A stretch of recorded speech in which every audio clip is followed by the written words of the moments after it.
extremely important. Let's go here. Let's go here. Let's go to Cheyenne. Sand, I see you over there with your Minecraft t-shirt. What's going on? What's going on? Fortnite. Cheyenne, you've been unmuted. What's going on? Could y'all hear me? We hear you perfectly. So I called in. Well, first I want to say thanks for calling on me, and I actually have a few questions if that's fine. We'll start with one.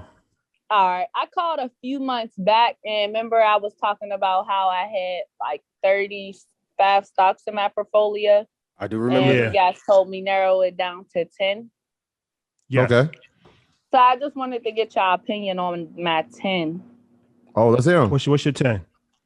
All right. I got Square, Apple, Microsoft, Visa, Disney, CrowdStrike, DraftKings, Nia, and one of them is a penny stock called AITX and ChargePoint. What did you say after CrowdStrike? I didn't hear it. DraftKings, Nia, and then I have a penny stock too called AITX and ChargePoint. Well, what price did you get in on AITX? I got in on AITX at 1 second. I gotta check because I've been averaging down. I got in kind of high, and then like as it dropped, I just kept buying into it because they got a new CEO, and I don't know. I like their company. Yeah, but that's the only one. My average cost is 0.069, so I'm at like 7 cents. It's not bad. That's the only one I don't like out of the group. But if it bounces to 10 cents, you can exit. The rest of them, you're great. So like I'm proud of you. I think one thing I like about your portfolio is that it's diversified. You have like DraftKings, you have Apple, you have Square, you have what else did she say? She said Microsoft, CrowdStrike, Visa. So you have cybersecurity, you have payment processing, you have Apple, you have the online gambling. So you're not putting all your eggs in one basket. Even though they're all kind of like tech companies, they serve different sectors of the economy. So I would say that that's a very good portfolio. Continue with it. Are you dollar cost averaging? Like, are you putting money in every month, or how are you doing it? Well, I put money in every month, and then when they drop down to a certain price, I'll add a lot extra.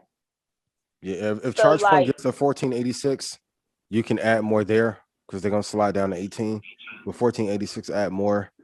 And then if your cost basis is decent there, you're good. The rest of them, you have home runs. Super solid. Great. Yeah. The ones that you said up until DraftKings, I have in my portfolio as well. So they're all solid, including Visa, which I really loved. I've had it for probably like a year and a half, maybe. So I was going back and forth. Should I leave the position? And I love that the fact that it's performing now. I'm ecstatic that I held the door. I held the door on that one. Yeah, so I love it. And I love the fact that you executed, right? There was 55 positions that you had. You heard some information. You said, look, they said, let's scale it down a bit. And you've scaled it down, and you've picked some really, really solid companies. So, Cheyenne. Yeah, great job for trimming. Salute to you. Thank you. So my next question is, well, I recently had a baby, and congrats. Congratulations. Thank you. And I wanted to use the 529 for private school also. So like I did do a little bit of research, and I seen that you are allowed to do that. But since like, should I go super aggressive inside the 529 since I'll be like leaning towards using it sooner than when he's 18? Or should I still like, stick to the formula with like 2 tech and 2 index funds? When you go ahead, Rashad. Yeah, when you do a 529 plan, it's kind of similar to the 401k where you just can't invest the money however you want. They're going to give you options. So like each 529 plan is sponsored by a mutual fund company, depending on what state it is. So like, let's say Fidelity is sponsoring the 529 plan that you want to invest in. They'll give you 2 different ways how you choose to invest. You can invest in the age-based model, which is like 0 to 5 years old, 5 to 10 years old, 10 to 15 years old, 15 to like 18 years old. So the 0 to 5 is the most aggressive. And then 5 to 10 is a little bit less aggressive. And then 10 to 15 is kind of moderate. And then 15 to 18 is conservative. Very similar to like how an age-based retirement plan works, where as you get closer to the child being 18 or getting ready to go to school, college, then it becomes more conservative. Or they'll give you different options on how to invest. Like you can just do like the moderate or the conservative, or you can just kind of like, base it off of that as far as like the different modules that they give you. So I would say the age-based model is always a good way to go. It's autopilot, and it's going to be aggressive anyway, because that's how it's kind of tailor-made for a person, a child that's just born like 1 year old. You want to be aggressive because, but being that, you're going to use the money, soon, you just have to just keep an eye on it, obviously, and, just kind of, make sure. But if, at any point in time, if you want to change them, just put it in a conservative bucket, you can. That's up to you. But until you plan on using it, I would definitely be aggressive with it. And also, when do you plan on putting your child in private school? I haven't decided yet. I'm studying to get my life. I'm studying to be able to sell life insurance. So I would like for them to do private school at the start, but it really just depends on where I'm at financially. I mean, I am doing okay. I own a few houses and stuff, but I want to make sure I'm able to afford it once I start. I don't want to have to stop like in the middle. And like, I plan on moving too. So I would like for them to start in kindergarten, but by 5th grade, it's a must for middle school and up. Yeah, I mean, I was about to go into 1st grade. He doesn't need in kindergarten. First grade? Yeah. Like Xander's about to go to 1st. Like, you don't need to send your kid to private for kindergarten. Okay. All right. Yeah. Okay. Yeah. So yeah, it's just something to think of. But yeah, you want to kind of hold off on a private school as long as you can, because obviously for a few different reasons, you'll have more money growing. Mm-hmm. Like if you put the money in and take it out, it's not going to be able to grow.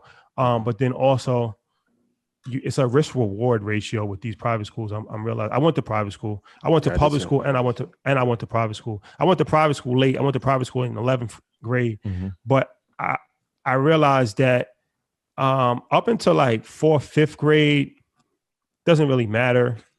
Yeah, you'd be better off getting that home tutor. Probably 2 or 3 times. Once you get to like high school, junior high school, that's when you really got to start thinking about things. Because like when a child turns 12 years old, especially boys and girls, so I wouldn't really invest a bunch of money when a child's like in diapers. Like, what are they gonna do? That's different. Yeah, I just always felt like the public school system, like it doesn't do right by little Black boys. Yeah. Here's the important part though, right? So, and I went to public school my whole life. I taught in public school, and this is the best advice I can give you. And the fact that you're here tells me that you're going to be able to execute on this information. Education doesn't stop inside the 4 walls. And the fact that you have this sound mind, your child is going to be able to learn from you. So public or private, the foundation starts with you. And the fact that you're guiding this family and the financial freedom that the path that you're on, it won't matter, private or public, until, like Shadi said, when you get into high school and the education starts to be a little bit more challenging and it becomes more of a networking tool. But then, inside of private institutions. Also, you got to think about, like, MG could speak more on this, but this is a real estate question as well, where a lot of parents face the decision. Okay, it's like, especially like a lot of these private schools, it might be like $40,000, $50,000 a year. So does it really make sense to pay that much money for private school, or just move into a better neighborhood, because you're gonna be paying property taxes anyway? So if you live in a good neighborhood and you're paying high property taxes, at least you'll be, in a better public school system where, you can go to the public school. So that's always a debate with parents, especially Black parents, because it's like, unfortunately, a lot of times when you move to nicer neighborhoods, there's not a lot of diversity. Mm-hmm. And I'm not a big fan of putting your kid in a school system where it's not diverse, because I think that causes problems for children. So it's a lot of issues with Black people, especially when you start making money. It's like, you don't want to stay in the hood, but then you don't want to go to an all white neighborhood, and then you're like the only person there that's of color, and then you gotta send a kid, and then that's issues. Then private school is like $50,000 a year, and then that's an issue. So a lot to think about, but it all depends on whatever your goals are. Yeah, EYL University. That's the best. Thank you, guys. Thank you so much. Thank you. And thank you for sharing your portfolio. 3 thumbs up from us. Thank you. You did an amazing job. Thank you. Thank you.